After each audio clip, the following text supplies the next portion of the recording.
Mati.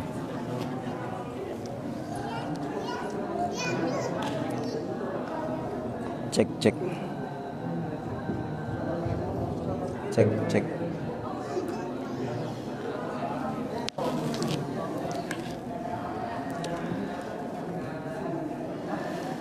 Bismillahirrahmanirrahim.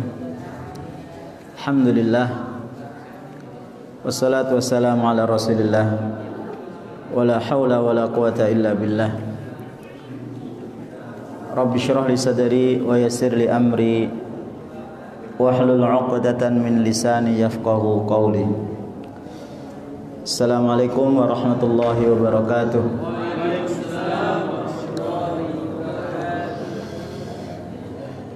Para ustadz dan ustadzah yang dirahmati oleh Allah Subhanahu wa taala,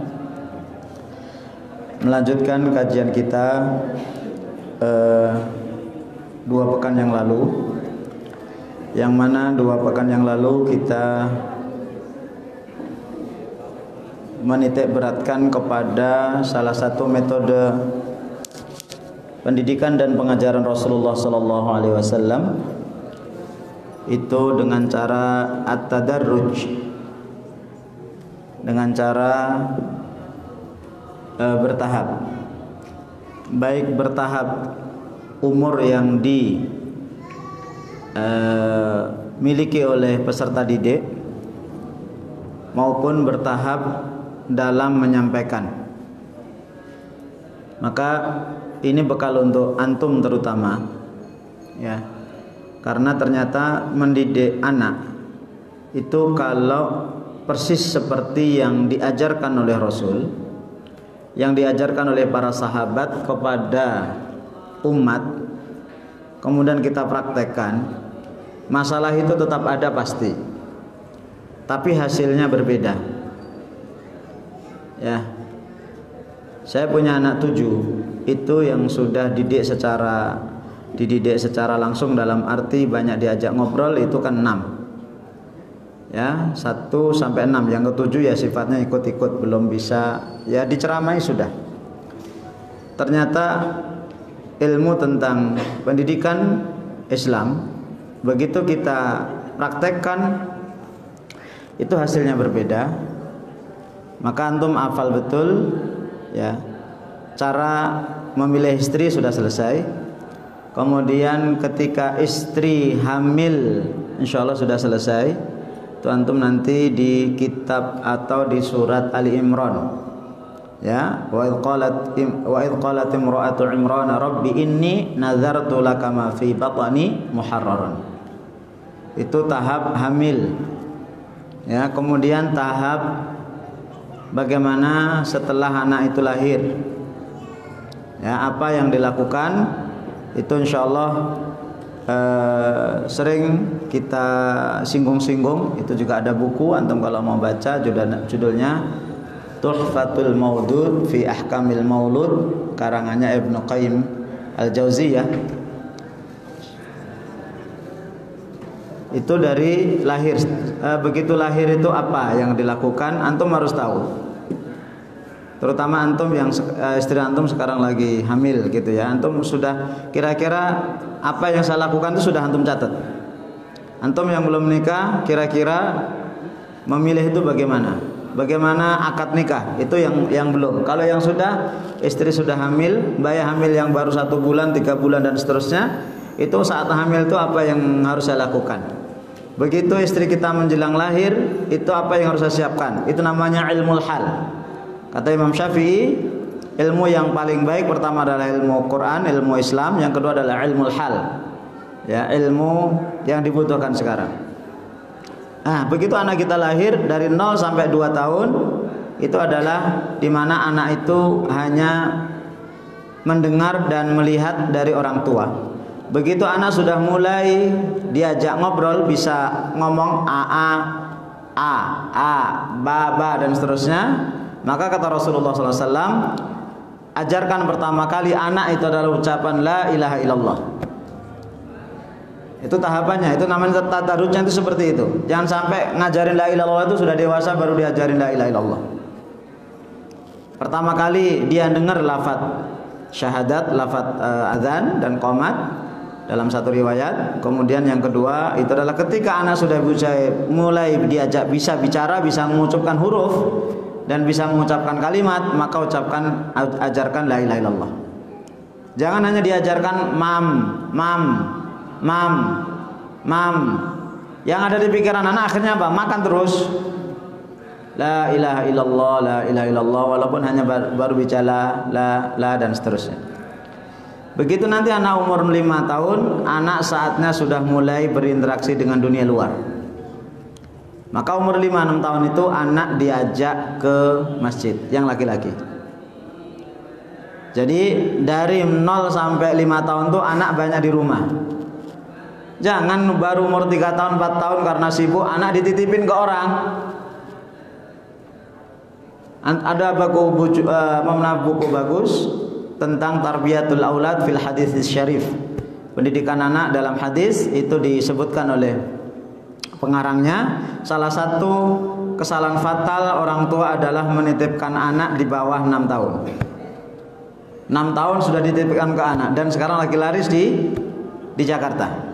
Ya, kalau pandemi ini enggak ya, artinya sebelum-sebelumnya itu bahkan di sana itu penitipan anak kalau dulu itu adalah bawah 5 tahun, kemudian bawah 3 tahun, sekarang 8 bulan anak sudah ada tempat penitipannya. Maka dalam Islam itu di bawah 4 tahun, 5 tahun itu adalah wilayah orang tua. Ketika anak lahir itu banyak nanti bersama ibu.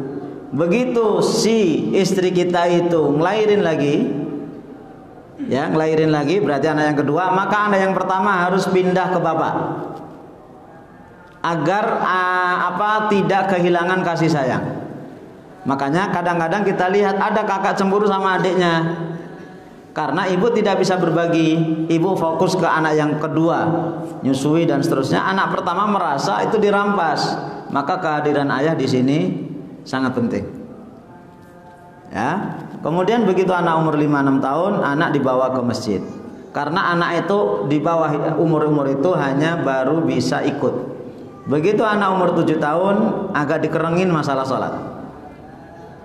Ya, dikerengin masalah sholat. Kemudian umur-umur segitu, anak menerima doktrin apapun.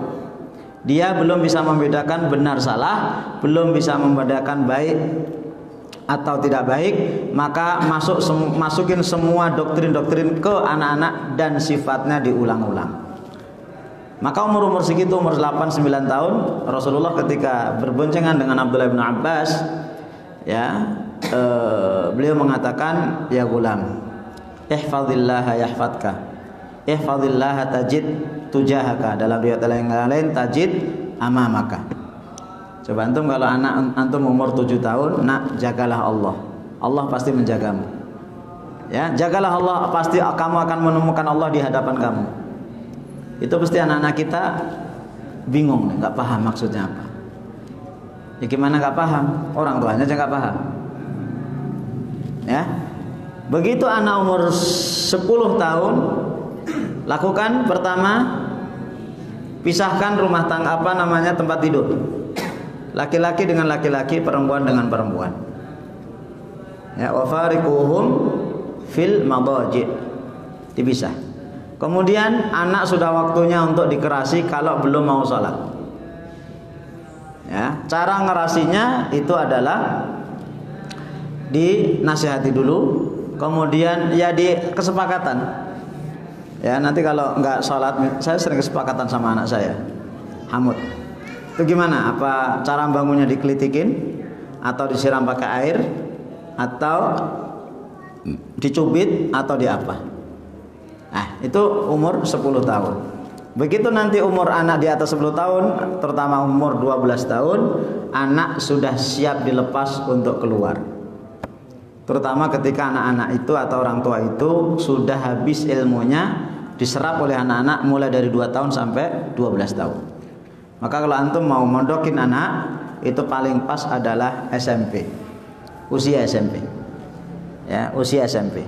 Kenapa? Usia SMP itu usia anak ingin banyak mencari berinteraksi dengan orang.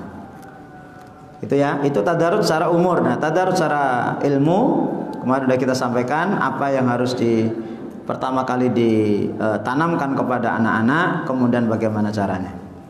Baik, ini sedikit mengulang tema 2 pekan yang lalu. Kemudian yang ketiga, ya, metode yang ketiga yang dilakukan oleh Rasulullah SAW, halaman 79. Ri'ayatuhu sallallahu alaihi wasallam fi ta'limil i'tidala wal bu'da 'anil imlal. Rasulullah sallallahu alaihi wasallam sangat menjaga dalam pengajaran itu al-i'tidal.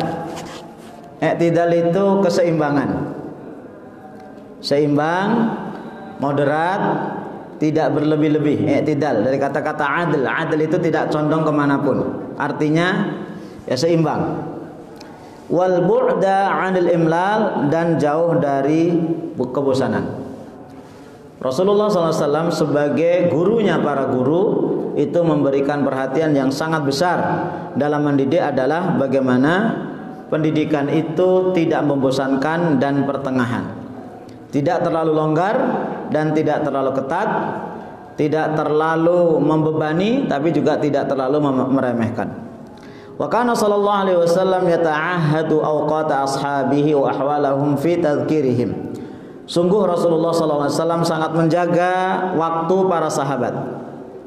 Melihat mana yang paling bagus wa ahwalahum, dan keadaan mereka, fi tadhkirihim dalam menyampaikan peringatan, wa ta'lihim dan menyampaikan ilmu. Li'alla yamallu, agar mereka itu tidak bosan. Wa kana yura'i fi dzalikal qasda wal i'tidal, dan Rasulullah SAW sangat menjaga itu berupa al-qasd, ringkas, ya, seimbang, ekonomis, wal i'tidal, dan pertengahan, moderat. Nah, sebelum kita masuk ke hadis yang ke-28, Rasulullah SAW itu dalam mengajar itu ada 2. Ada yang formal dan ada yang non formal. Ya, ada yang formal dan ada yang non formal. Yang formal itu di Masjid Nabawi. Di Masjid Nabawi Rasulullah SAW itu selalu memberikan kuliah itu dari waktu duha, kurang lebih jam setengah 8, jam 8 sampai setengah jam sebelum zuhur. Kemudian kalau belum selesai kadang-kadang dilanjutkan ba'da zuhur sampai asar, dan pernah dilanjutkan sampai maghrib. Dan Rasulullah SAW pembicara tunggal, dan itu bukan hanya sehari 2 hari, tapi selama 10 tahun di Madinah. Maka kalau ada di YouTube atau di apa namanya itu, trainer yang 24 jam tanpa henti, nah itu kalah dengan Rasulullah SAW. Rasulullah 10 tahun, Rasulullah nggak pakai media laptop, nggak pakai media apapun. Ya, Rasulullah hampir 10 tahun. Dikurangi nanti kalau masa-masa perang, masa-masa umroh, haji, dikurangin itu. Itu yang formal, itu dari waktu duha rata-rata itu sampai zuhur. Ya, rata-rata sampai zuhur. Nah, kemudian kadang-kadang sampai ba'da asar, sampai sebelum asar kadang-kadang. Nah, kemudian dalam halaqah Rasulullah SAW itu ngajinya kadang-kadang seperti ini, separuh di tengah itu dibuat kosong, biar kalau ada tamu langsung menghadap Rasulullah SAW. Itu kalau jumlahnya banyak. Kalau jumlahnya dikit itu dalam bentuk bunderan, itu namanya halaqah, yang sering diistilahkan, sering dipakai di teman-teman ikhwan, itu istilah halaqah. Ya, karena halaqah itu bunder, halaqah bunder itu kalau dikit. Nah, dan itu berbagai macam materi yang disampaikan oleh Rasulullah SAW itu yang formal. Jadi waktu duha, jadi habis subuh, Rasulullah ba'da subuh itu sampai isyraq di masjid. Ya, kemudian selesai salat isyraq, kemudian beliau pulang, kadang sarapan, kadang enggak, tergantung ada enggaknya. Dan Rasulullah SAW sama sekali tidak marah dengan kondisi dapur istri Rasul. Tenang, biasa aja, ada dimakan, nggak ada puasa. Sehingga apa? Begitu ke Masjid Nabawi lagi, Rasulullah nggak ada beban dalam keluarga. Sering orang itu ke kelas itu membawa beban rumah, ya, membawa beban rumah, dan ini sangat berpengaruh. Sehingga kadang-kadang anak-anak bisa menjadi ini Ustadz ini lagi ada masalah dengan istrinya. Ini Ustadz ini mesti lagi ada masalah dengan ekonominya ini. Pokoknya setiap tanggal 21 sampai menjelang tanggal 5 uring-uringan terus. Begitu tanggal 5 ke atas fresh terus. Contoh.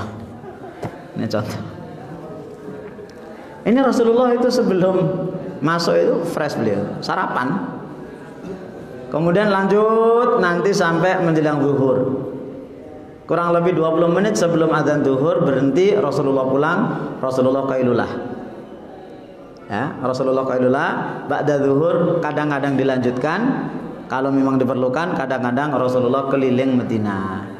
Keliling pasar, ngecek pasar Rasulullah punya pasar, ngecek. Nah, kayak waktu ada Rasulullah melihat ada orang jualan kurma dimasukkan.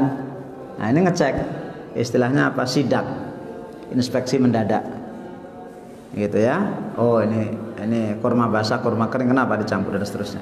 Itu yang formal. Kalau yang non formal, dan inilah kadang-kadang salahnya kita banyak ngajarin anak itu di formal, di kelas. Begitu di luar kelas itu hampir kita itu tidak menyinggung pelajaran. Rasulullah SAW dalam segala momen, ya, dalam segala momen Rasulullah SAW itu menjadikan momen-momen itu untuk memberikan peringatan kepada para sahabat, dan itu justru malah yang lebih masuk. Antum lihat hadis-hadis Rasulullah SAW yang nyampe ke kita itu hampir seluruhnya adalah hadis dalam hadis ketika Rasulullah menyampaikan itu di luar Masjid Nabawi. Artinya non formal. Yang formal ada, nanti di belakang contohnya ada. Yang formal itu ada. Tapi kebanyakan yang non formal. Ya, kebanyakan non formal. Maka kita harus memulai itu, termasuk kepada antum nih. Dimulai dulu dari antum ke istri. Ya, istri antum. Dan itu beban yang sangat berat. Maka kalau antum bisa ngajarin istri antum, saya yakin 1000% antum bisa ngajari istri antum, bisa ngajari anak antum dan bisa mengajari orang lain. Ya. Karena kata orang mengajari satu istri itu lebih susah daripada mengajari 1000 murid. Artinya kalau bisa ngajarkan istri, pasti kita bisa ngajar. Kenapa? Kita sukses ngajar anak-anak di Darul Fatah. Wih, bisa anak-anak itu, Masya Allah, paham materi, hafal ini, hafal itu, bisa membuat anak-anak itu hafal 15 juz, 20 juz. Tapi istri kita, mohon maaf, 0 misalnya. Kenapa? Banyak laki-laki itu bisa ngomong di depan orang lain, tapi di depan istri bisu. Iya Mi, malah gitu. Iya Mi. Kayak kucing. Bukan antum di sana, jauh di luar sana. Tapi kebanyakan masuk ke sini. Enggak, kuyon. Ya. Itu maka pada para ustazah, ya, dudukkan suami Anda itu adalah guru Anda. Ya, dudukkan suami Anda itu sebagai guru Anda. Begitu datang selesai makan, Bi, ada materi baru nggak, Bi? Begitu. Bi, ada pelajaran baru nggak, Bi? Bi, tadi di sekolahan ada masalah nggak, Bi? Begitu. Jangan udah di kelas sudah ada beban, di rumah tambah dikasih beban. Bi ini udah stres itu nanti. Nah, laki-laki kalau udah stres, udah. Kadang-kadang nggak bisa terkendali imannya, sekuat apapun. Ya, coba bayangkan Abu Dawud, nanti buka di hadis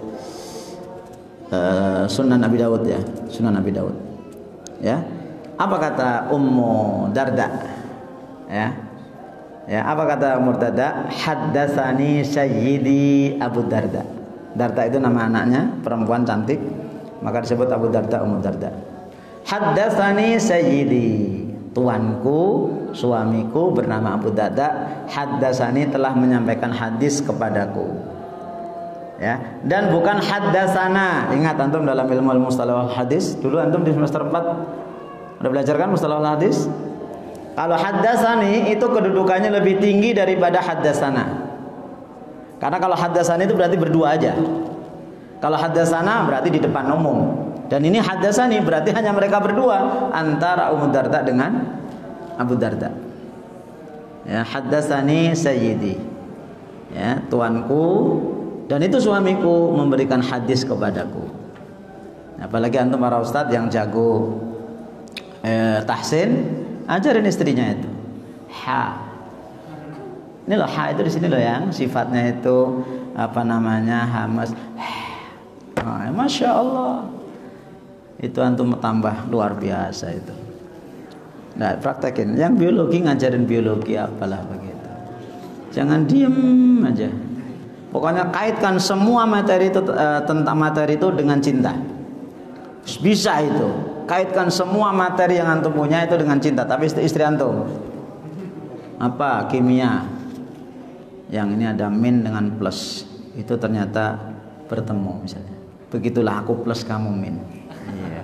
Kita bisa bertemu dengan segala perbedaan yang kita miliki. Itu. Apa materi apa lagi? Faraid. Oh bisa faraid. Yang perempuan tuh istri kalau meninggal tuh suami dapat setengah kalau belum punya anak. Maksudnya ya enggak. Ya maksudnya terserah lah. Maksudnya tapi doain Umi biar cepat meninggal, enggak begitulah. Itu bisa aja. Gitu ya. Apalah terserah mau terima apa bisa. Ada itu saya pernah dapat WA itu apa itu? Tajwid cinta. Ya, tajwid cinta. Ada tajwid cinta. Ini hari Kamis ya. Antum nanti baca surat Al-Kahfi. Alhamdulillahilladzi anzala ala 'abdil kitaba wa lam yaj'al ya, wa lam yaj'al lahu 'iwaja qayyima. Apa itu bi? Sakta. Kenapa sakta? Begitulah saya dengan kamu. Saya melihat kamu sebentar, saya sakta. Berhenti sebentar tanpa nafas karena saya kagum denganmu. Saya lanjutkan. Begitu kira-kira. Apalagi iklab, kolkolah. Begitulah cintaku memantul-mantul. Loh, begitu Ustaz Miftah. Ya, antum sama istri antum mana ahli Quran? Wah, insyaallah. Antum praktek nih, maksud saya adalah antum praktek dari antum ke istri. Ya, nanti malam dimulai ya. Yang punya istri. Apa antum mahirnya apa? Nanti saya ajarin lah. Apa? Biologi. Biologi ada itu banyak itu. Biologi. Ya, ciri-ciri tumbuh apa makhluk hidup kan ada itu ya. Bernafas, bergerak, berkembang, kaitkanlah dengan cinta.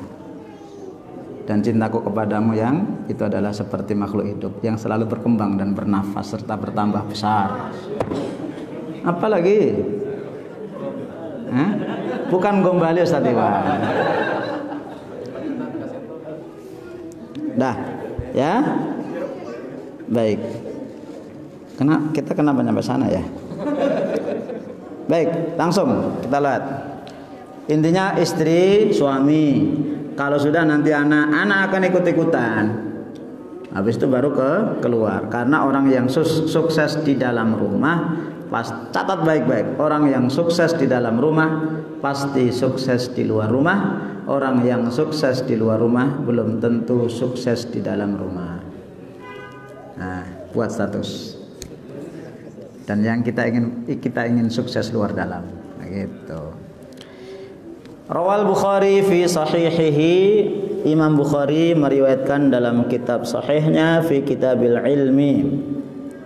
Di dalam kitab ilmu bab maka Nabi sallallahu alaihi wasallam yatakhawwalahum bil mau'izati wal ilmi kaila yang firu.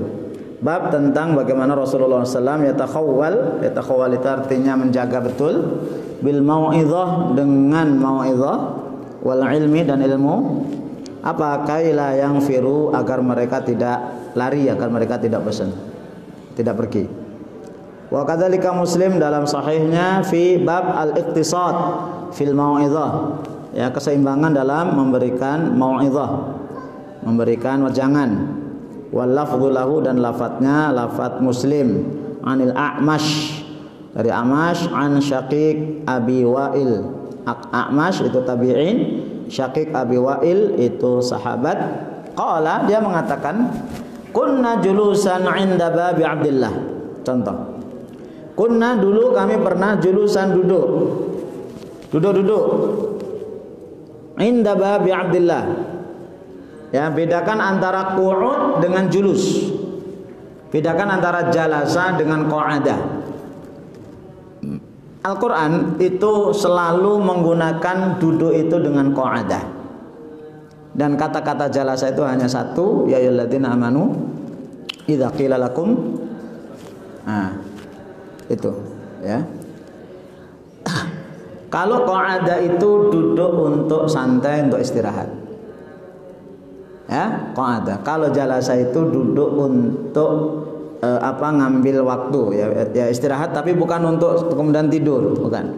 Maka antum ini adalah jalasa, karena antum sedang tidak, dalam arti bukan nanti istirahat, bukan untuk tidur. Kunna julusan, kami duduk-duduk, inda babi Abdullah bin Mas'ud, di depan pintu Abdullah bin Mas'ud. Nantadhiruhu, kami menunggu beliau. Ini artinya murid itu mendatangi guru ke rumahnya. Dan antum kalau lihat, salah satu mengapa Abdullah bin Abbas itu menjadi alim, karena sepeninggalan Rasulullah SAW, beliau hanya 3 tahun membersamai Rasul, maka kehilangan akhirnya beliau mendatangi para sahabat senior, ya, sahabat senior, terutama mereka yang ikut dalam perang Badar. Kemudian pernah satu kali Abdullah bin Abbas pergi ke rumah sahabat, ternyata sahabat lagi qailulah, lagi tidur siang. Maka Abdullah bin Abbas menggunakan waktu itu untuk gelar sorbannya, kemudian beliau tidur di depan pintu.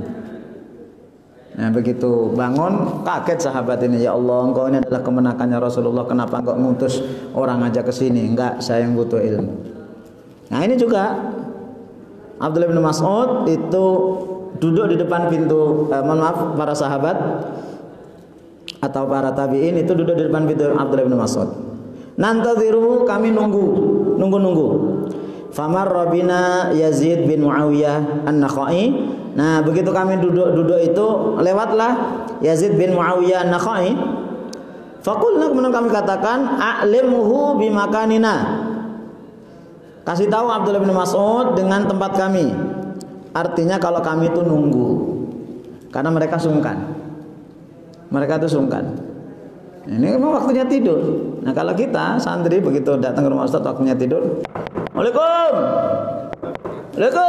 gitu ya. Dan seterusnya. Fadakhala alaihi, kemudian dia masuk. Falam yalbas an kharaja alaina, maka setelah beberapa saat keluarlah menuju kami siapa Abdullah bin Mas'ud. Keluar. Faqala, kemudian beliau mengatakan, ini ukhbar, sungguh saya dikasih tahu oleh si Yazid, bimakanikum, tempat kalian nunggu. Fama yamna'uni, maka tidak ada yang menghalangi saya, an akhruja ilaikum, untuk keluar kepada kalian, menemui kalian, illa karahiyatan, cuma saya takut, an amil lakum, saya membuat bosan kalian. Ya, saya takut kalau saya datang waktu jam segini itu kalian tuh bosan. Karena belajar itu ada jamnya. Jam belajar paling baik tadi Rasulullah waktu duha sampai sebelum zuhur, kalau diperlukan dari zuhur sampai asar. Dan untuk anak-anak cukup sampai zuhur, ba'da zuhur sampai menjelang asar. Lakukan 2 hal, main sama istirahat, dan persiapan kebutuhan besok. Ya, kebutuhan besok, minumnya, bukunya, papan spidolnya, penanya, dan seterusnya dicek terus. Inna Rasulullah SAW, sungguh Rasulullah SAW, karena yatakhawwaluna, Ya, sungguh Rasulullah SAW itu sangat menjaga kami bil mau'izah, ya, ketika menyampaikan mau'izah, menyampaikan wajangan fil ayyam, dalam beberapa hari. Makhafatas sa'amati alaina, takut membosankan kami, takut kami bosan. Maka nanti di lain waktu, ya, di salah satu buku itu tentang majelis ulama. Ada majelis itu dulu ada 3. Majelis sesama ulama, majelis sejarawan, sama majelis al-udaba, adib, sastrawan. Itu Masya Allah ngisinya paling 2 jam. Tapi nanti di pertama itu ada tilawah Quran, kayak seperti kita. Ya, ada tilawah Quran. Nanti tilawah itu akan sesuai dengan yang disampaikan. Jadi sudah ada kerjasama dengan ustadznya itu, nanti ustadznya menyampaikan apa, menyampaikan ini, atau qari'nya itu menyampaikan ayat apa, ustadznya memang sudah hafal Quran dan tahu tafsir, langsung disampaikan. Ya, kemudian setelah itu disampaikan apa? Tausiah. Habis tausiah nanti diselingi dengan syair. Dulu tuh orang seringnya menyelingi itu dengan syair. Kemudian kalau baca Quran itu gantian, ya, pembukaannya itu setengah juz, 1 juz gitu. Kalau kita 1 halaman sudah kelamaan. Kapan ya, sadaqallahul azim.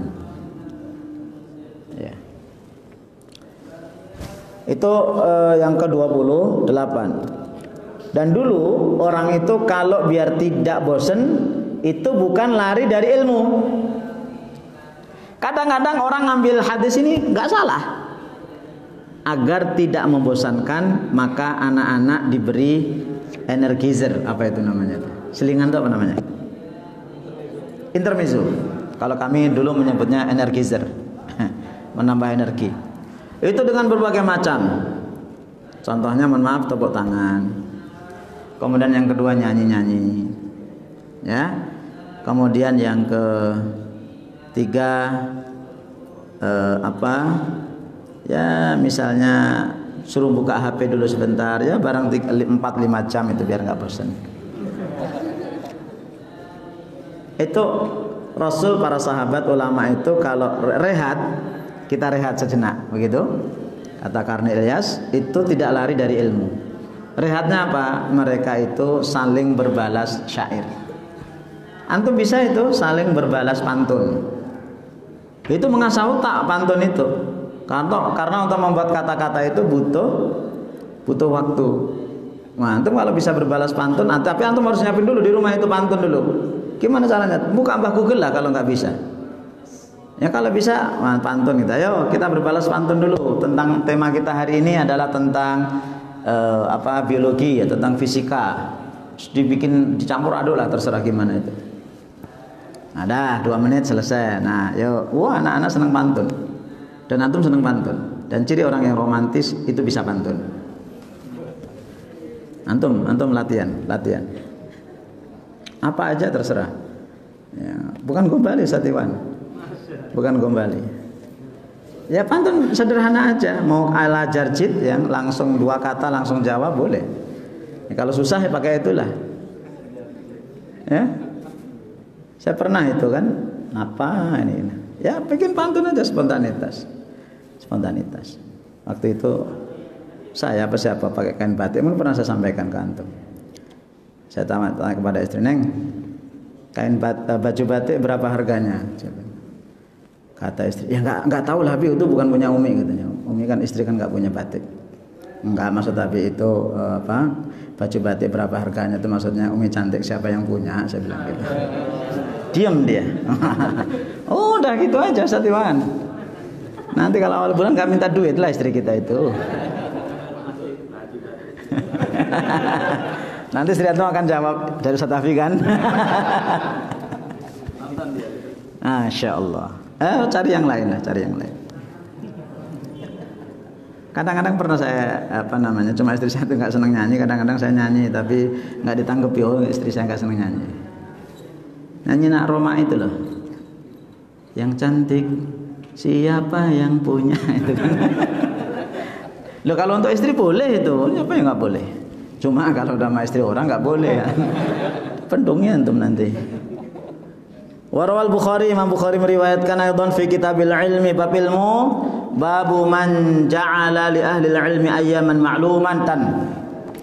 Bab ya, bab tentang orang yang menjadikan ahlu ilmi ya itu hari-hari yang berbilang, tertentu, hari-hari tertentu.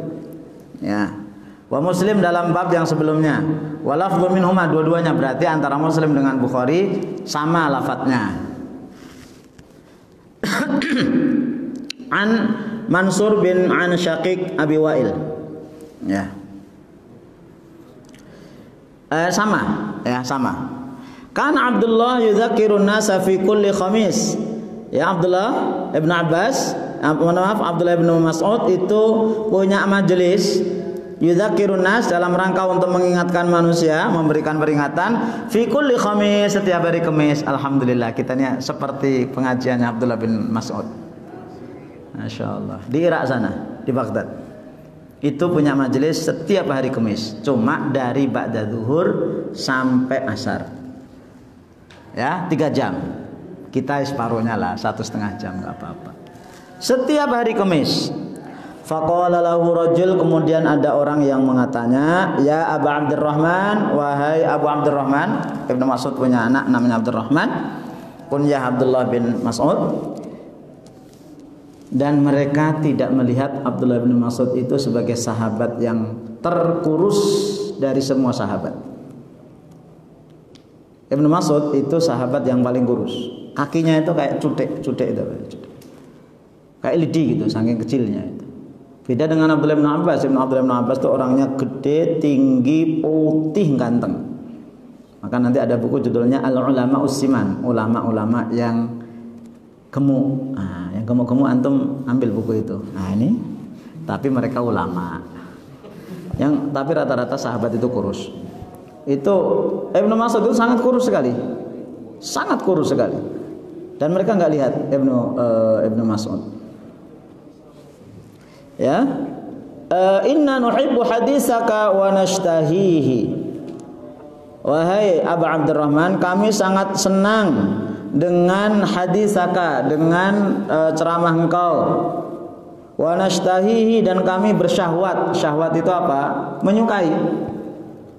Syahwat kami tinggi, artinya kesukaan kami tinggi, bukan, mohon maaf, bukan syahwat ala kita. Ya, nashtahihi, kami syahwat, kami suka. Walawadidna, dan kami senang annaka, kalau engkau haddastana kulla yaum, engkau memberikan pelajaran kepada kami kulla yaum, setiap hari. Setiap harilah.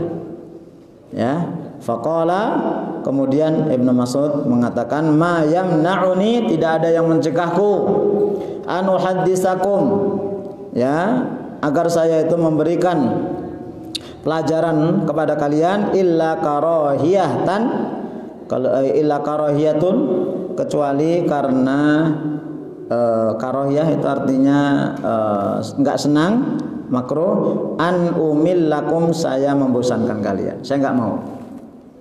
Ya, saya enggak mau itu saya lakukan karena nanti kalian akan bosan. Wa inni atakhawwalukum bil mau'izah, dan saya sangat menjaga menyelang-nyeling ya dengan mau'izah. Ya, kayak kita pelajaran, jangan pagi sampai sore antum tajwid terus diselang-seling.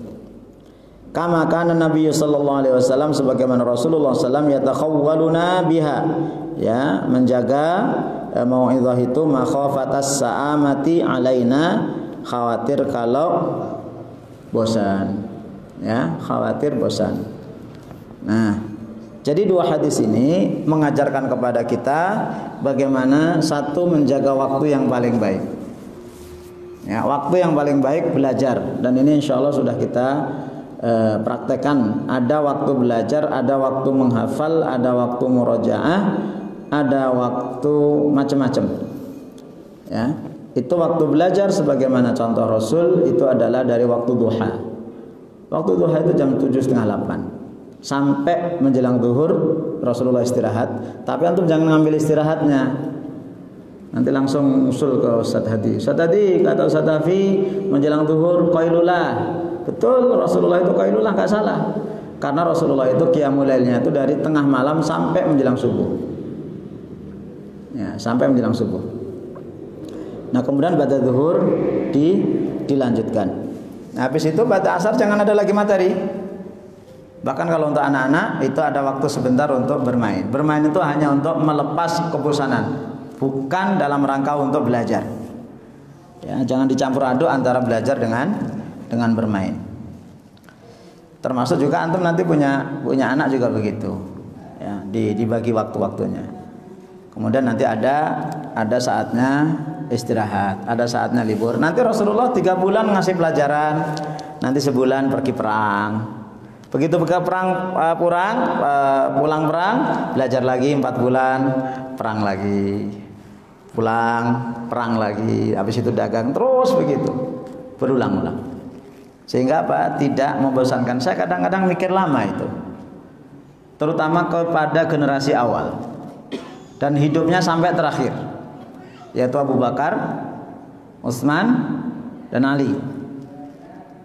Ya, kalau Umar kan bergabungnya kan sudah lama, belum lama ya.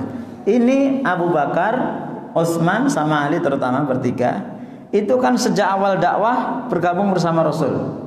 Nanti sama Talha bin Ubaidillah, itu dari awal. Nah, di Mekah 13 tahun, di Madinah 10 tahun, 23 tahun, dan tidak bosan, sama sekali tidak bosan. Ini kenapa? Karena salah satunya adalah Rasulullah sangat menjaga waktu. Maka antum kalau lihat anak-anak kok pada ngantuk tidur, ya gimana lah caranya antum? Apa disemprot pakai saus atau gitu? Caranya lah, silahkan. Maka antum kalau sholat Jumat pada ustadz itu khutbahnya itu jangan lama-lama, karena waktu-waktu segitu itu waktu-waktu ngantuk gitu ya. Waktu ngantuk ya maksimal 20 menit, itu udah maksimal 20 menit.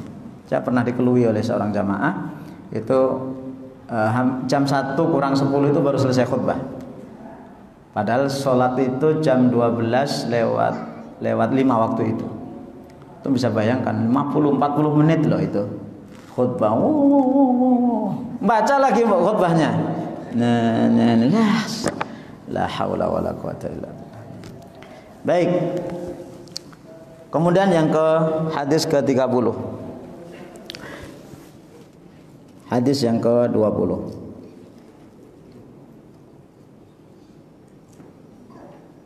Ini baik.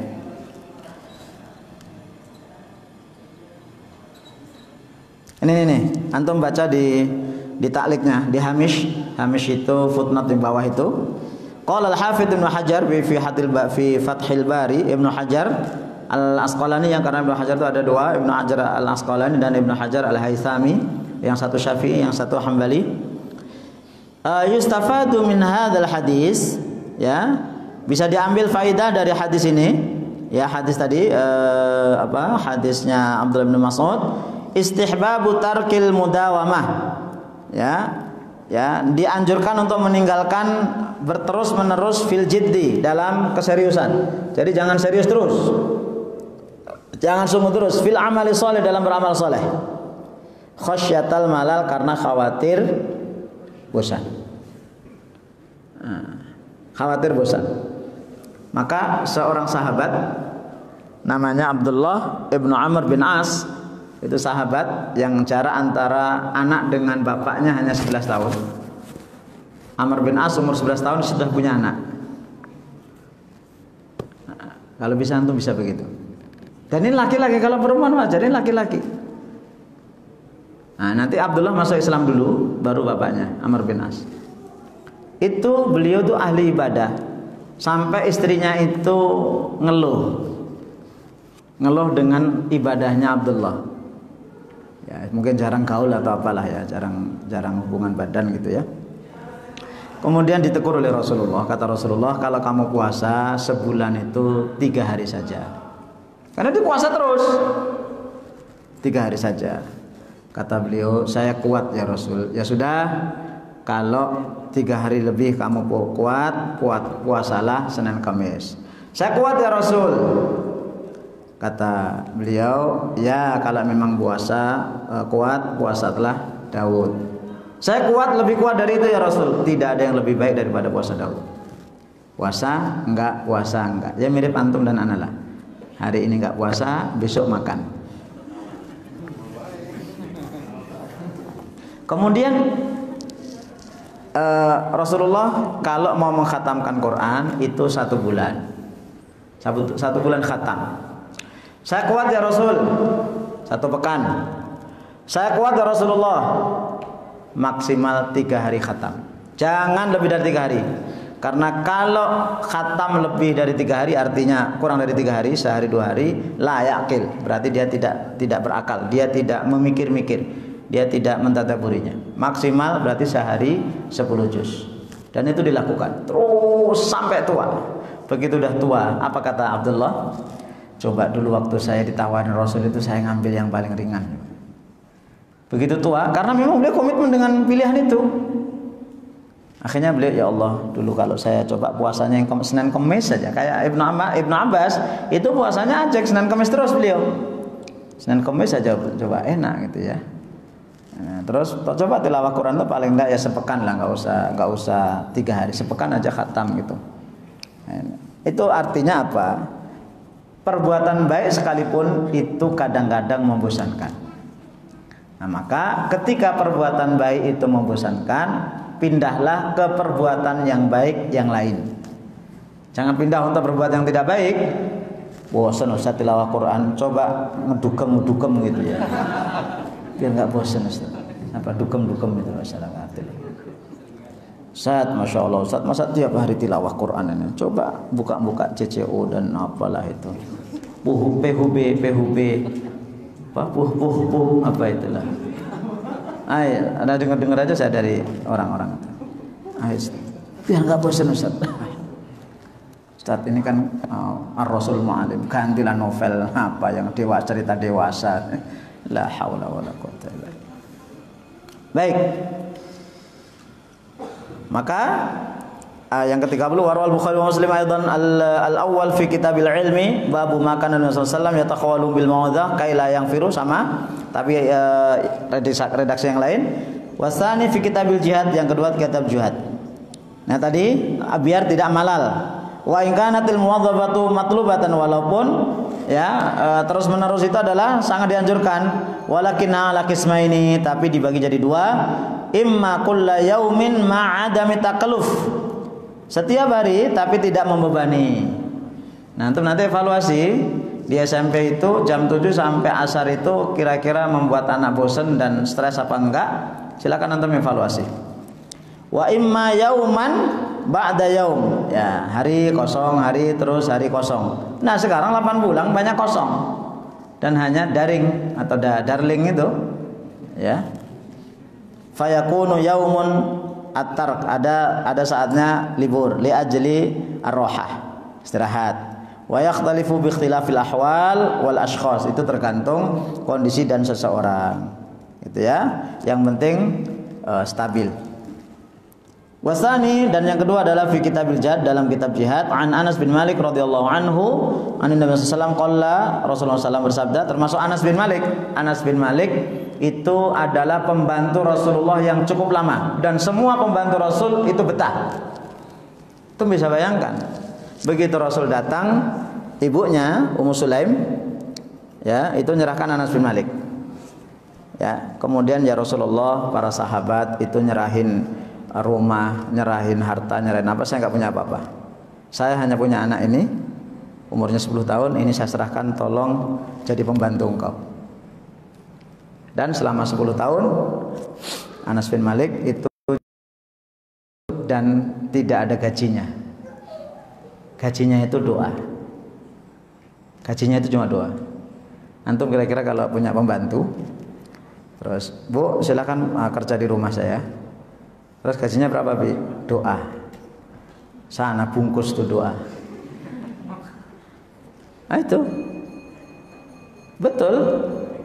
Maka Rasulullah SAW berdoa, Allahumma barik fi amwalihi ya, wa auladihi wa umrihi.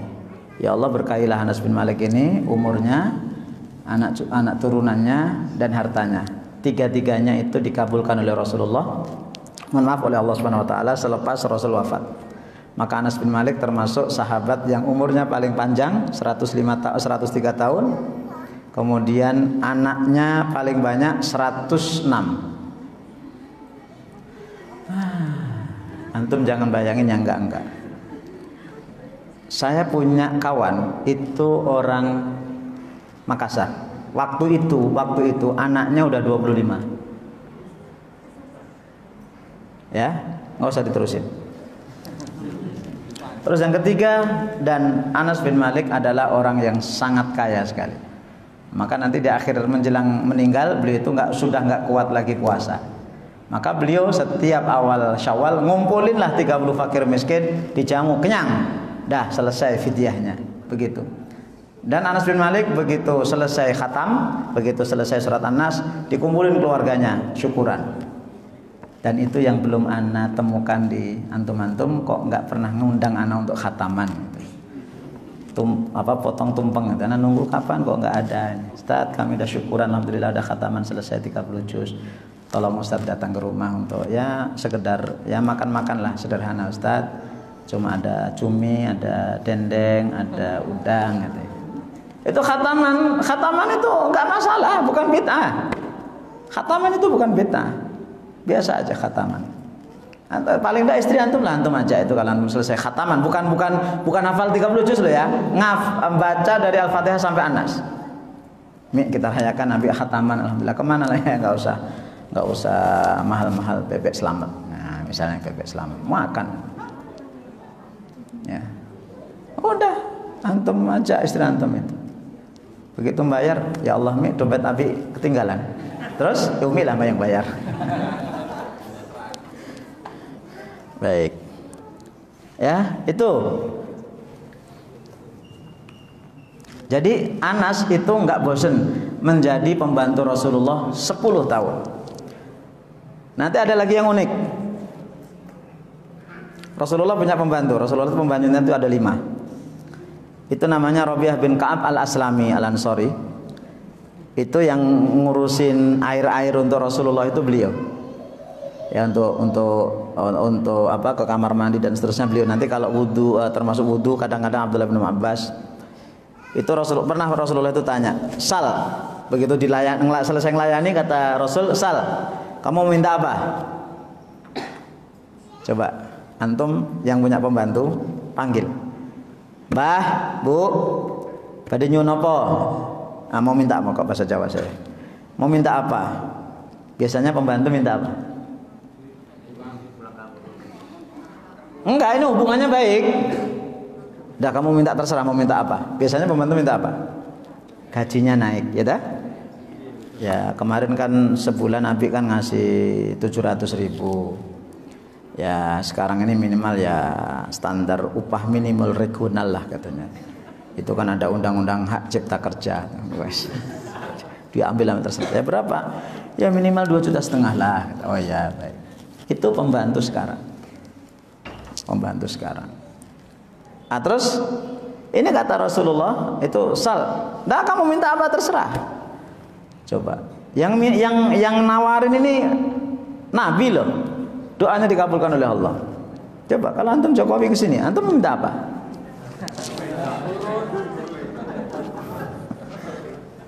Oh, minta sepeda, minta apa?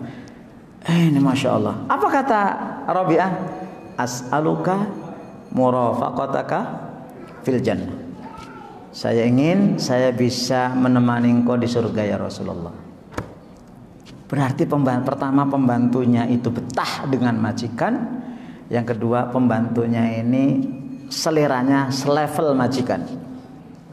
Pembantu loh, coba bayangkan, nggak sekolah, nggak saya S1, S2, S3, apalagi S4, enggak. Sekolahnya sama Rasul. Begitu ditanya minta, permintaannya luar biasa. Minta biar bisa bersama engkau ya Rasul. Karena beliau merasa saya ini hanya pembantu. Engkau Nabi, engkau tempatnya paling tinggi, saya paling rendah. Seandainya saya masuk surga. Dan itu juga yang dirasakan oleh budak Rasul namanya Thauban. Rasulullah itu punya budak namanya Thauban. Sama.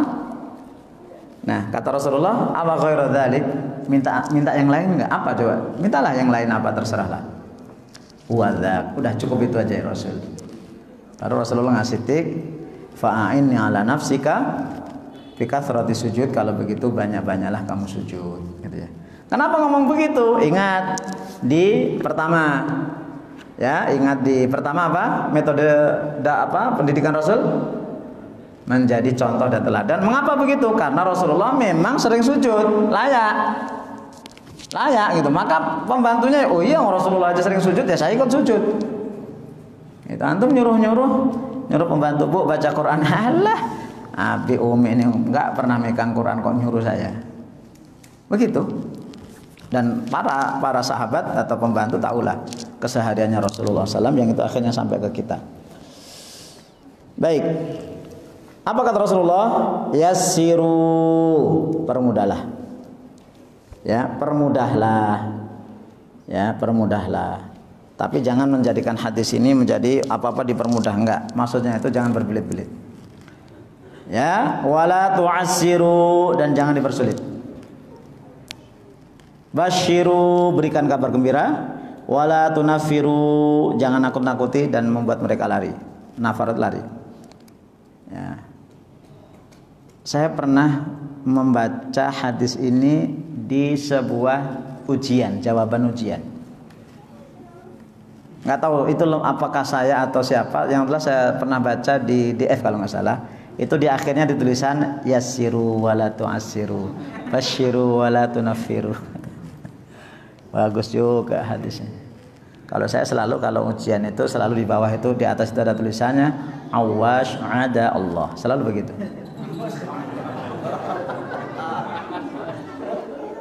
Selalu begitu. Prosedurnya begitu. Awash ada Allah. Antum nggak paham maksudnya? Ya Allah nggak paham. Awas, ada Allah, ada Allah. Itu ya, ini adalah tulisan yassiru wala tu'assiru, basyiru wala tunafiru. Yassiru, permudahlah.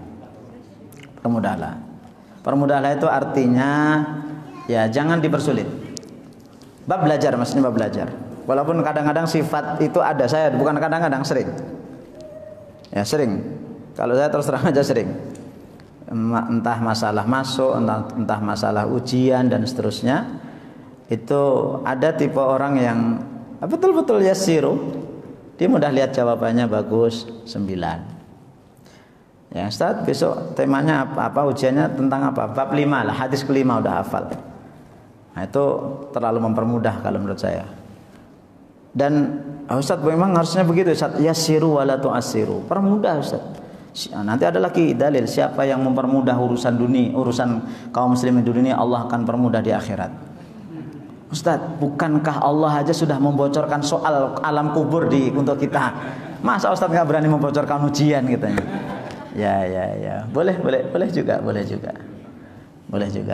Ya nanti boleh gitu. Tapi jawabnya nanti ketika kalian udah di kuburan gitu aja. Ini kadang-kadang menggunakan. Kenapa saya punya gaya, dan gaya saya dengan gaya Ustaz Hamdal beda, dengan gaya Ustaz Asya beda. Saya ini mirip-mirip, saya tuh dengan Ustaz Husnul Anam tuh suka klop kalau masalah ujian. Ya karena memang kita di Libya itu dididik untuk sangat ketat, bahkan sejak aliyah itu sangat ketat. Apalagi di Libya itu ya, noleh gini, gitu aja, wak, gitu. Sobek, saya pernah nyobek sekali di sini. Ya sobek, wak. Nah, itu karena itu apa? Itu sudah gagal sebelum gagal, sudah gagal. Sudah gagal sebelum gagal. Itu udah gagal duluan. Itu kan berarti awas ada Allah udah nggak ada itu. Ada ya ngerepek itu kadang-kadang di sini paha gitu ya. Bukan ngerepek Ustaz, nyamain jawaban. Bukan. Yassiru, dipermudah ya. Jadi kalau anak misalnya terlambat sebentar, kenapa terlambat? Ini Ustaz, pesan gojeknya itu kelamaan, ya sudah masuklah nggak apa-apa. Saya punya Ustaz dokter lagi. Orang Sudan. Itu kalau kita terlambat mesti nggak boleh. Pokoknya beliau udah masuk, kita nggak boleh masuk. Walaupun pas di belakangnya nggak boleh. Walaupun hanya karena kencing atau apa. Caranya apa? Kita masuk duluan.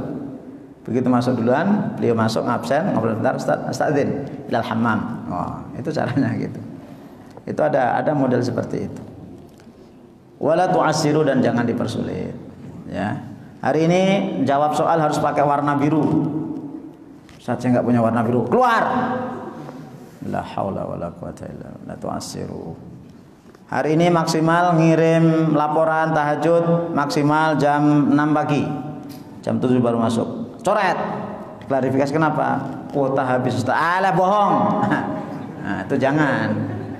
Ini antum betul-betul masa-masa sulit ini harus saling paham. Itu ya. Saling paham. Nah Ustaz, kalau bohong itu urusan dia dengan Allah. Udah selesai. Baik. Basyiru, beri kabar gembira, ya. Ngasih kabar gitu yang baik-baik. Baik. Hadis terakhir ayat hadis 31. Walafdhu Muslim an Anas an Abi Musa al-Asy'ari, dari Abu Musa al-Asy'ari. Sama, ya. Rasulullah SAW itu ketika ba'atha ahadan, ketika mengutus seseorang min ashabi, dari sahabatnya, fi ba'di amri, karena urusan, qala basyiru wala tunaffiru, yassiru wala tu'assiru. Sama, teksnya sama. Basyiru dibolak-balik aja. Maka dari hadis ini dapat kita pahami boleh meriwayatkan hadis itu dengan makna, tapi jangan jauh-jauh. Jamak muannas salim menjadi mufrad muannas gitu ya. Innamal a'malu binniyat. Innamal a'malu binniyat itu jamak muannas salim dengan mufrad. Itu dengan lafaz boleh, itu dibolak-balik dikit boleh. Basyiru wa la tunaffiru, yassiru wa la tu'assiru. Nah, ini yang ketiga, Rasulullah SAW itu sangat menjaga keseimbangan. Ya, memperhatikan kondisi para sahabat, waktu dan keadaan mereka, tidak mempersulit. Contoh terakhir sebelum dilanjutkan tanya jawab. Pernah Rasulullah SAW itu nyuruh Anas untuk keperluan. Anas ya anak kecil, begitu disuruh keluar, Anas sana pergi, istilahnya tak apa, belanja apalah gitu. Ya Rasulullah. Begitu keluar, ketemulah teman-temannya main. Anas bin Malik main dulu. Ini Rasulullah nunggu-nunggu, mana Anas belum datang-datang. Rasulullah keluar, ketemu Anas lagi main. Nas, tadi ngapain? Saya suruh. Oh iya, sekarang ya Rasul, baru dia pergi. Itu artinya yassiru wala tu'assiru. Coba kalau kita nyuruh, nak, sana nak ke warung nak. Oh ya Bi. Sampai di luar ngapain dulu lah. Main apa tuh? Apa aku bilang dan seterusnya kan? Jangan begitu. Yassiru wala tu'assiru. Baik, silakan kalau ada yang mau disampaikan. 1 jam lebih 3 menit saya nyampaikan. Tadi lewat 39. Fadhol Ustaz. Waalaikumsalam warahmatullahi wabarakatuh.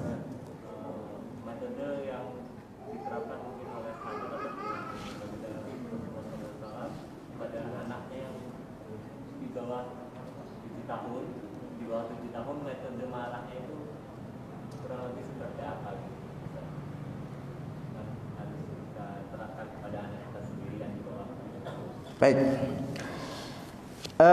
Rasulullah Sallallahu Alaihi Wasallam, ya, Rasulullah SAW dalam hadis yang saya baca, belum pernah Rasulullah itu marah kepada anaknya yang di bawah 7 tahun. Satu, karena Rasulullah tidak punya anak laki-laki yang di bawah 7 tahun, semuanya meninggal di usia 17 bulan, baik itu Qasim, Abdullah maupun Ibrahim. Yang kedua, anak-anak Rasulullah yang perempuan itu karena nggak dimarahi oleh Rasulullah karena mereka soleh-soleh. Kalau anak soleh jangan dimarahin. Aduh, dari kemarin saya kok nggak marah ya dari sama sana saya. Berarti saya nggak punya wibawa. Lu anaknya soleh-soleh ngapain dimarahin? Rasulullah tidak pernah memarahin anak-anak soleh. Nah, pernah Rasulullah SAW itu ada ibu-ibu membawa anak. Kemudian Rasulullah ambil anak itu, digendong. Ngompol, yang namanya anak ngompol dulu belum ada pampers ya. Ngompol. Ibunya marah. Nah, ini Rasul gitu loh. Ini Rasul kok kamu ngompol. kata Rasulullah, ibu, ompol yang ada di badan saya itu bisa dihilangkan, bisa dicuci. Tapi bekas marahmu kepada anak itu tidak bisa dihilangkan. Itu ya, itu Rasulullah SAW. Itu Rasulullah SAW. Ya, maka anak itu kalau kita marahin, anak itu diem. Tapi sebenarnya mendendam di dalam diri. Kalau sekali dua kali bolehlah. Tapi kalau sering itu mesti akhirnya anak punya kesimpulan. Nah, ini orang tua saya, bapak saya seperti ini. Akhirnya nanti kalau kita anak kita dewasa, persis seperti itu. Walaupun tidak semua sifat anak itu, sifat bapak itu nurun ke anak. Nah itu, jadi Rasulullah SAW yang saya baca buku-buku tentang hadis, mungkin yang nggak banyak juga yang saya baca sehingga mungkin saya nggak tahu. Tapi Rasulullah nggak pernah marah kepada anak yang lagi di bawah umur, karena memang ya tidak. Rasulullah SAW tidak menemukan. Bahkan pernah Rasulullah khutbah Jumat, Hasan Husain datang tuh lari ke Masjid Nabawi. Dan saat itu bajunya merah. Hasan Husain itu bajunya merah-merah. Dan Rasulullah itu senang dengan warna merah. Ingat, jangan kalau saya sampaikan warna itu jangan dikaitkan dengan partai ya. Rasulullah senang warna hijau itu senang Rasulullah itu warna hijau. Biru belum pernah ada hadisnya. Biru dongker belum ada hadisnya. Tapi paling senang Rasulullah itu warna putih, warna hijau, warna merah. Itu Rasulullah senang. Rasulullah coba khutbah Jumat, ada Hasan Husain lari-lari itu begitu. Ya. Akhirnya Pak Rasulullah itu berhenti dari khutbah Jumat, ngambil anaknya dibopong, cucunya ya. Nah, kemudian beliau membaca ayat innama ambalukum wa auladukum fitnah. Betul, memang anak cucu itu menjadi fitnah. Ya, kemudian dilepas lagi, lanjutin khutbah lagi. Coba antum khutbah, bawaan antum umur 5 tahun luar itu kata bukan antum zaman anak berdikasan sopo anak sopo gitu. Baik, lanjut, kita ada pertanyaan banyak ini ya.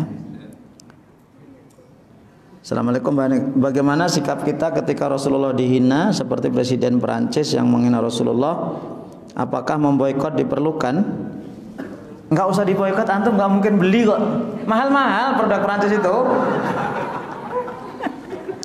Apalagi minyak wanginya. Wah, sudah. Antum cukuplah yang yang non alkohol yang 15.000 itu.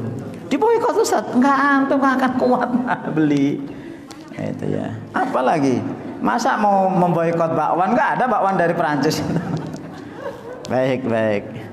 Jadi gini, pertama antum pelajari dulu kenapa sampai Presiden Emmanuel Macron itu sampai mengeluarkan kata-kata itu gitu ya. Ada guru dan seterusnya.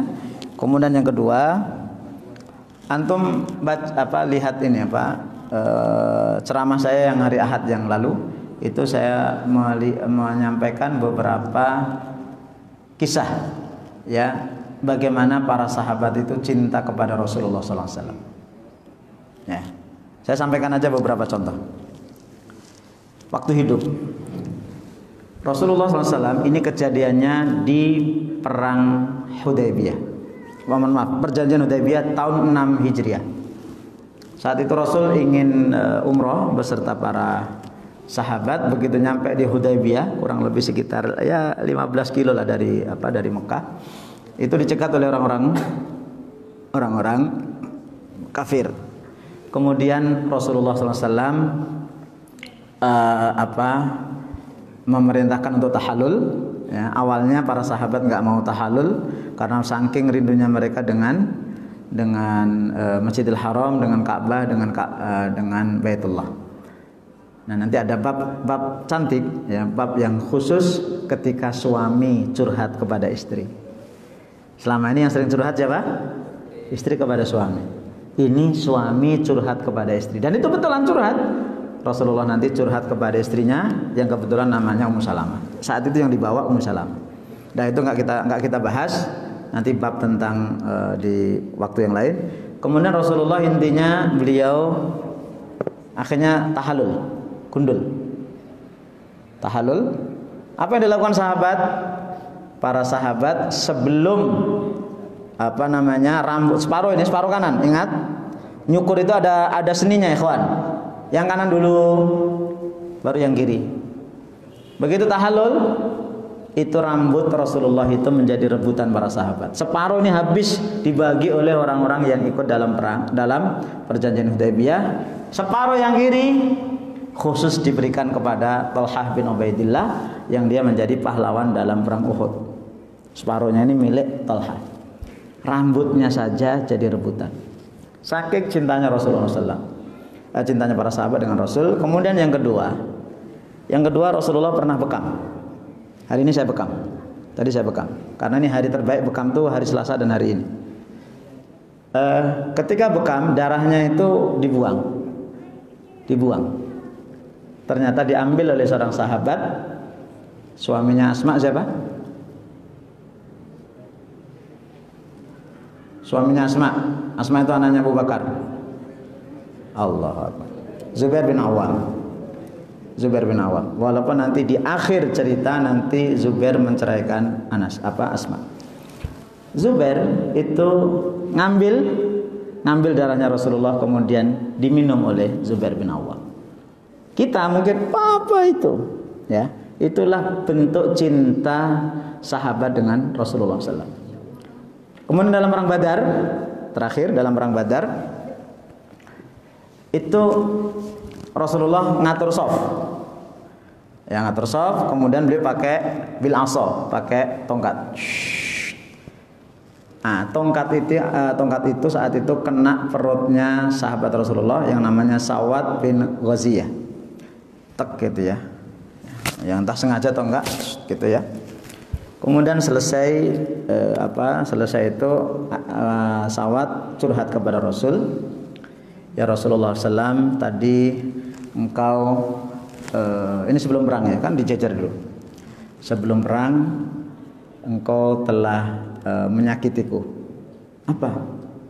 Engkau memukulku dengan tongkat. Ya. Paham Rasulullah maksudnya? Iktas, kata Rasulullah, kalau begitu kisoslah saya. Ya pukullah saya. Kata sahabat, ya Rasulullah, ketika engkau memukulku, aku dalam keadaan tidak pakai baju. Aku nggak pakai baju. Kalau pakai baju, ya nggak begitu sakit. Tapi kalau nggak pakai baju, sakit. Oh begitu. Akhirnya Rasulullah membuka bajunya. Ya, membuka bajunya, terlihatlah pundaknya, terlihatlah perut Rasulullah yang sangat putih. Kemudian Sawat itu kemudian melempar tongkat itu, kemudian langsung merangkul Rasulullah Sallallahu Alaihi Wasallam. Kata Rasul, ada apa ya Sawat? Ya Rasulullah, saya takut hari ini adalah hari terakhir saya bertemu dengan kau karena akan perang. Dan saya ingin pertemuan terakhir saya dengan kau adalah kulitku bertemu dengan kulitmu. Itu Sawat bin Ghaziyah. Itu cinta para sahabat kepada Rasulullah SAW sangat luar biasa. Abu Sofyan paling terakhir, Abu Sofyan itu dalam perang sebelum masuk Islam itu menjadi saksi dalam perang Uhud. Perang Uhud itu dibiayai oleh Abu Sofyan dan pemimpinnya beliau. Itu melihat keajaiban yang sangat ajaib dalam perang Uhud. Di antaranya adalah ketika Rasulullah itu berwudu, ya tidak ada satu tetes pun air wudu, sisa air wudu Rasulullah itu yang menetes ke tanah. Kenapa? Sahabat rebutan. Ya, rebutan sisa air wudunya Rasulullah itu mereka rebutan. Dalam hadisnya itu hatta yataqatal. Istilahnya itu saling kayak sikut-sikutan begitu, kayak saling mau membunuh gitu. Kemudian kalau sahabat yang lainnya nggak dapat, caranya apa? Ngambil yang sahabat yang dapat itu. Apa kata Abu Sofyan? Saya belum pernah melihat ada orang generasi yang cinta seperti cinta mereka dengan Rasul. Bagaimana mereka nggak akan melindungi darah Rasul? Sisa air wudhunya saja itu dilindungi dan dijaga oleh mereka. Nah, maka kalau masalah penghinaan Rasul itu bukan hanya sekali dua kali Rasulullah dihina. Nanti antum lihat di tema Anda, nggak perlu saya ulang karena itu temanya 1,5 jam dan itu pun saya ringkas.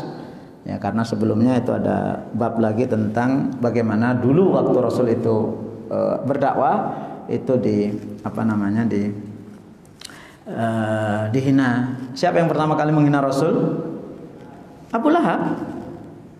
Abu Lahab. Begitu Rasulullah mengumpulkan orang-orang Quraisy, kemudian kata beliau takutlah kalian kepada azab Allah. Kata Abu Lahab, alihada jama'atana, hanya urusan kayak gini kamu kumpulkan kami?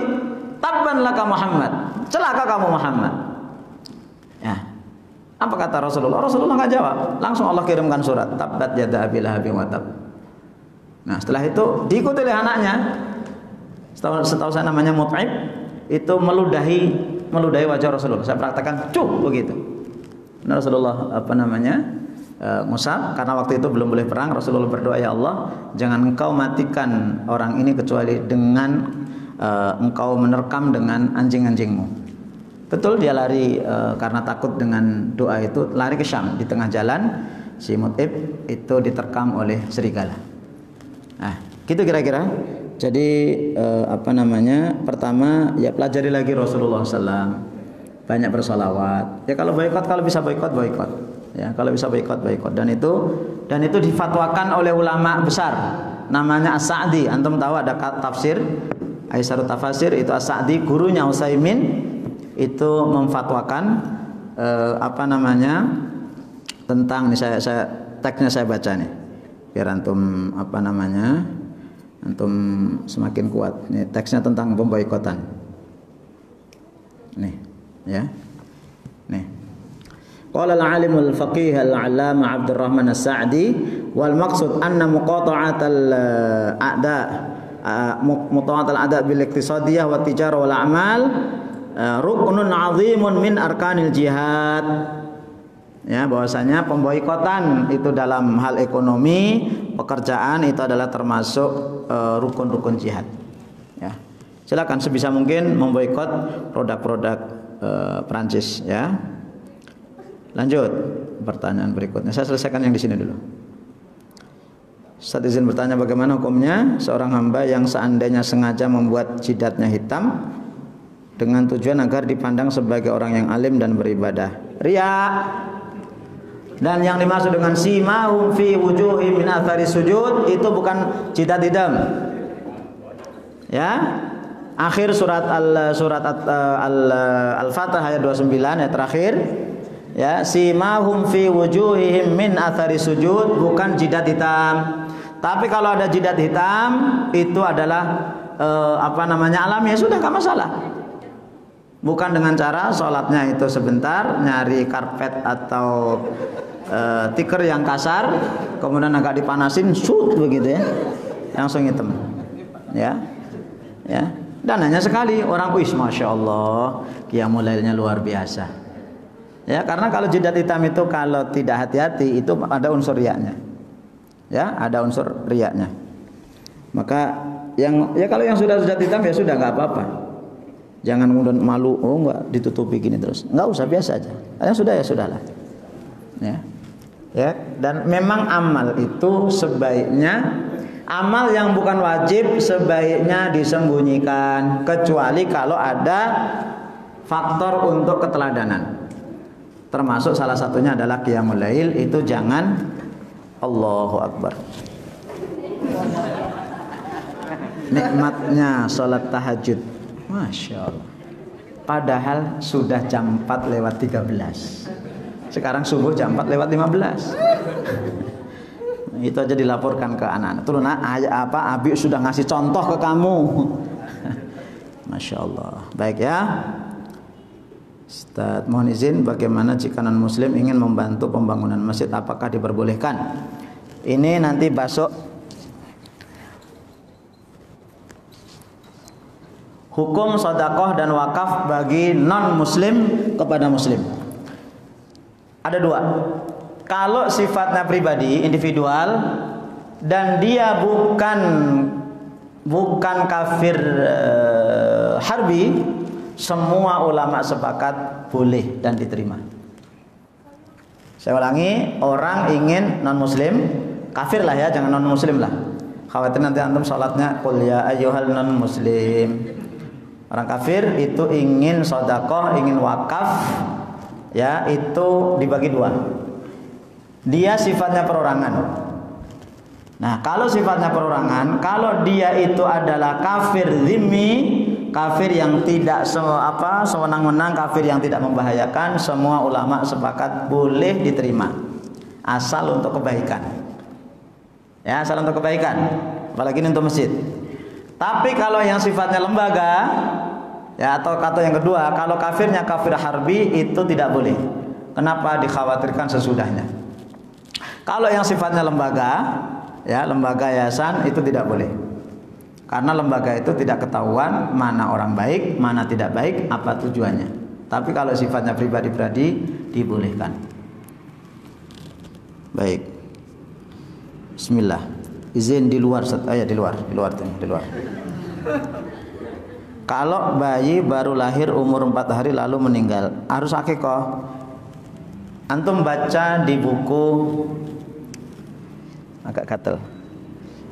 Syarahnya Riyadhus Shalihin karangannya Utsaimin itu di hadis inna ahadakum yujma'u khalquhu fi batni ummihi arba'ina yauman, itu dibahas. Yang mana intinya ketika anak itu meninggal lebih dari 120 hari, berarti di atas 4 bulan, antum cek itu dengan cara HPHT, tanya, kalau nggak bisa tanya ke dokter, ini udah ditiupkan roh atau umurnya berapa. Itu asal sudah ditiupkan roh dan kemudian setelah itu kok dia keguguran, maka itu satu tetap dikasih nama, yang kedua akikoh, tapi nggak usah dicukur. Ya, baik, apalagi udah lahir ini 4 hari, 4 hari udah lahir, berarti kasih nama dan akikoh dengan syarat akikohnya di Darul Fatah dan saya diundang. Nah, ini terakhir, ini tambahan, ini bid'ah, jangan ya. Jangan. Ya, intinya tetap diakikoi. Ustaz kami sedih, Ustaz belum TK, ya sudah nanti hari ke-14. Belum TK Ustaz, ya nanti hari ke-21. Seselangnya. Baik.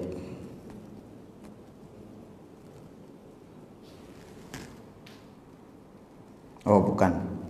Oh, ini tentang datangnya imam besar. Oh, nantilah itu. Baik, ada lagi yang langsung, silakan. Fadal. Terkait pendapat sahabatnya mulia Utsman bin Affan, karena nggak hafal teksnya, kalau dasar itu lau tahurat qulubuna lama syabi'at min kalamillah. Kaitannya dengan teks, kalau ada silakan merasa bosan ketika melakukan, apakah kaitannya bagaimana? Baik. Pertanyaan Pak Kepala Sekolah ini susah. Pertama, Utsman bin Affan mengatakan itu lau tahurat qulubuna lama syabi'at min kalamillah. Itu wajar diucapkan oleh Utsman. Karena beliau itu identik dengan Al-Qur'an. Identik dengan Al-Qur'an beliau. Pertama, beliaulah yang menyalin Quran di zaman Rasul, yang dikumpulkan di zaman Abu Bakar, kemudian terus ke Umar, disimpan di rumahnya Hafsah, yang itu anaknya Abu Umar sekaligus istrinya Rasul.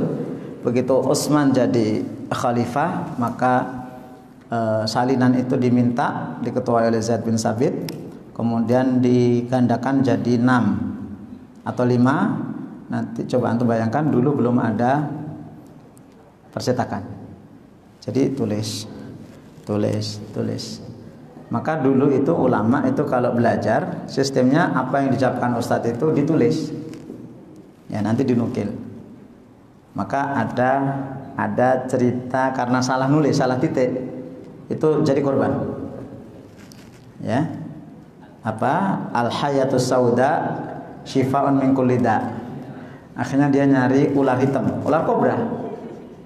Patok mati, padahal yang betul adalah al-habbatus sauda, jinten hitam, habba sauda. Beda titik karena itu nyalin. Kan sekarang kan tinggal fotokopi. Nah, itu ya. Iya, al-habbatus sauda. Masya Allah. Termasuk juga seorang laki-laki ingin memberikan kejutan kepada istrinya. Ditulis anti az-zaujatur rabi'ah. Anti az-zaujatu ar-rabi'ah, kirim biasa set gitu ya. Anti az-zaujatur rabi'ah. Begitu datang, saya ini kenapa istri yang keempat, Bang? Saya ini adalah satu-satunya istrimu. Ditulis salah ketik. Padahal anti az-zaujatur rabi'ah, istri yang sangat hebat itu. Ba dengan hamzah, salah dikit. Antum hati-hati kirim BA. Ana pernah salah ngirim BA ke mahasiswa Unila. Ustaz, bisa nggak hari pekan depan ngisi di Unila? Ana lagi nyopir atau apa? Ya sudah, saya jawab ini. Tak. Saya tuh kalau jawab WA itu kan selalu singkat aja. Kemudian maksudnya gini, ya nanti saya kasih tahu gitu kan. Begitu dia bilang, Ustaz, kok Ustaz mau ngasih tai saya?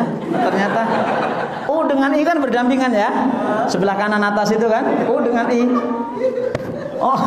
Untuk mahasiswa. Apaan ini, salah ketik saya bilang sambil nyomir.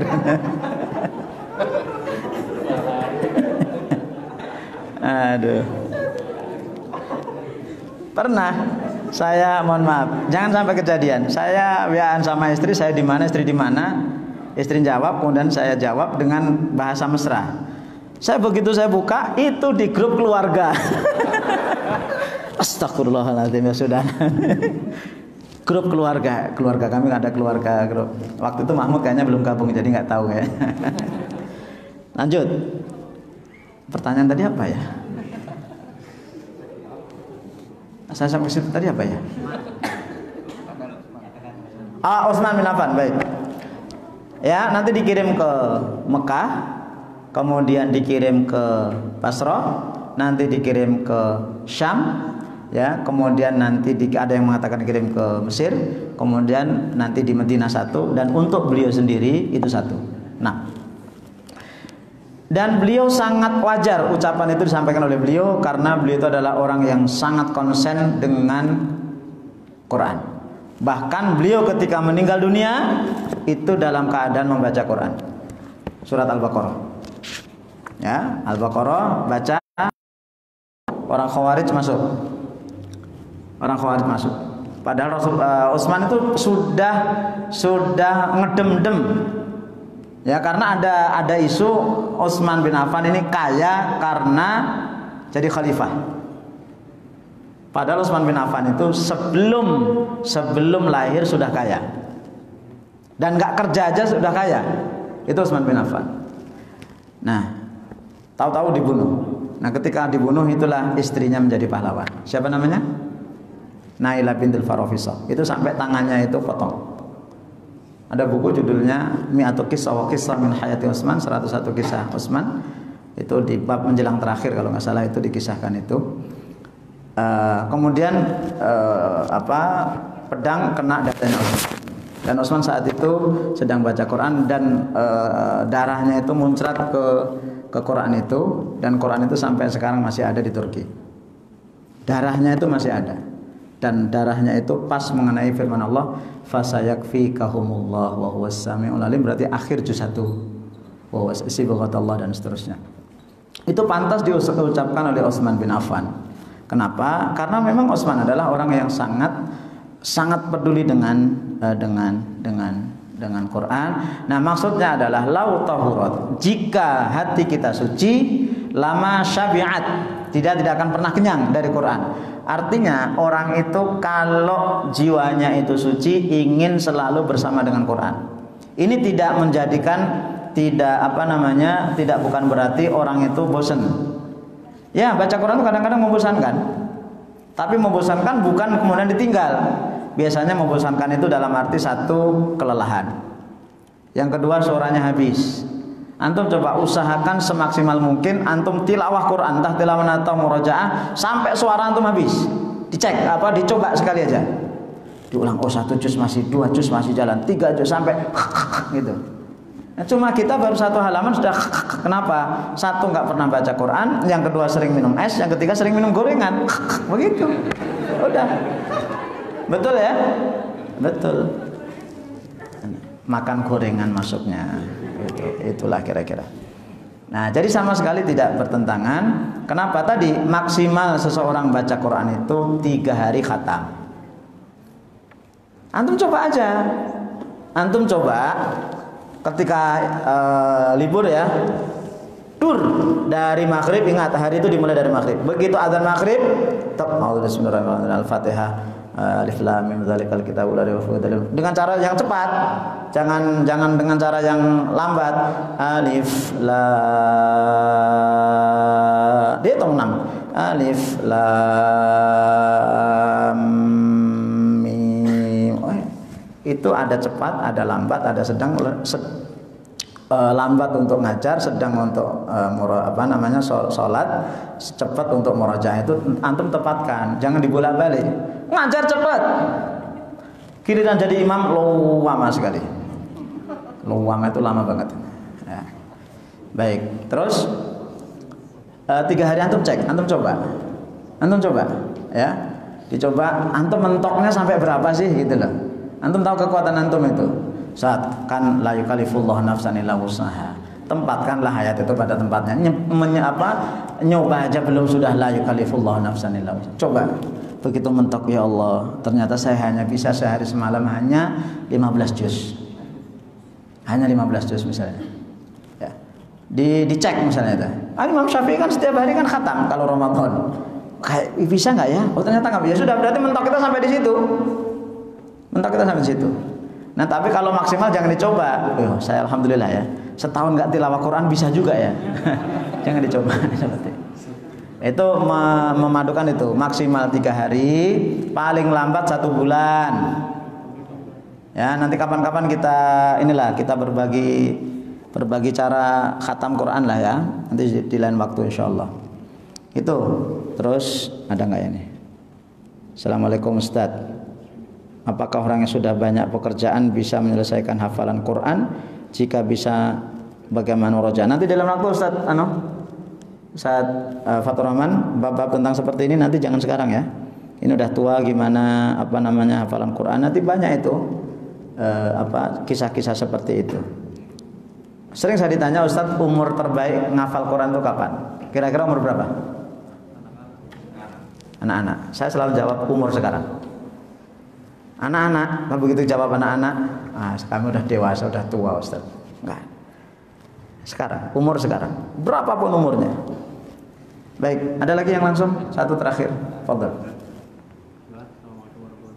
Waalaikumsalam. Ini ada izin bertanya di sini tentang footnote di 143 bahwasanya Imam An-Nawawi rahimahullah berkata dalam syarah 143. Kemudian katanya kok 143. Yang tadi yang 143 ini bab 15. Yang bab 3 tadi bab 3 hadis ke-30 Oh, ini asli itu terjemahan toh? Ya. Baik, mohon maaf.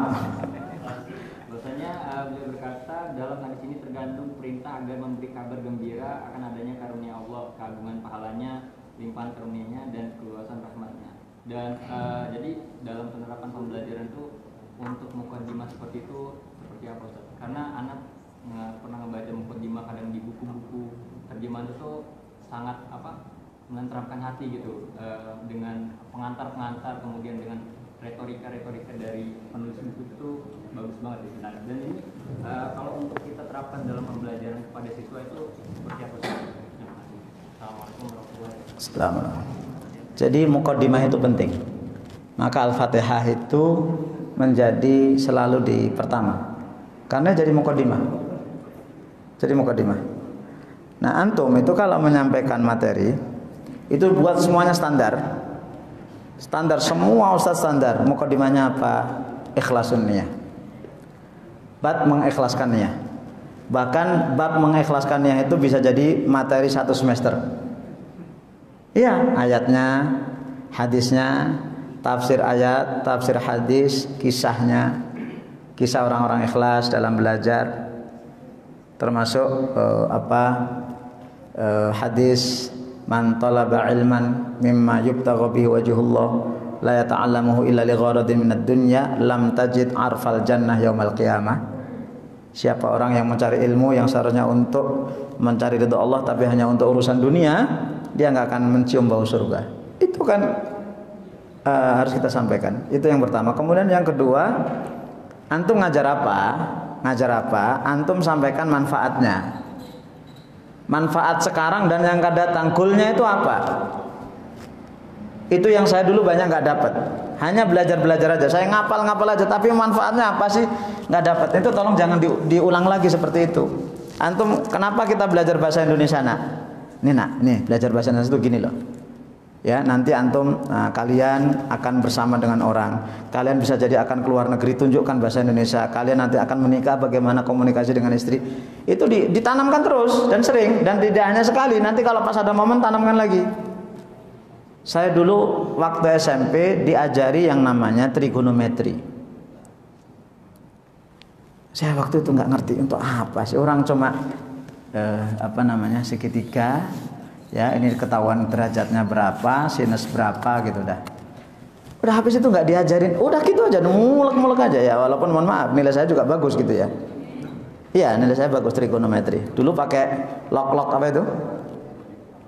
Logaritma ya. Oh enggak pakai sekarang, kalau sekarang pakai ini. Kalau dulu pakai logaritma gitu loh.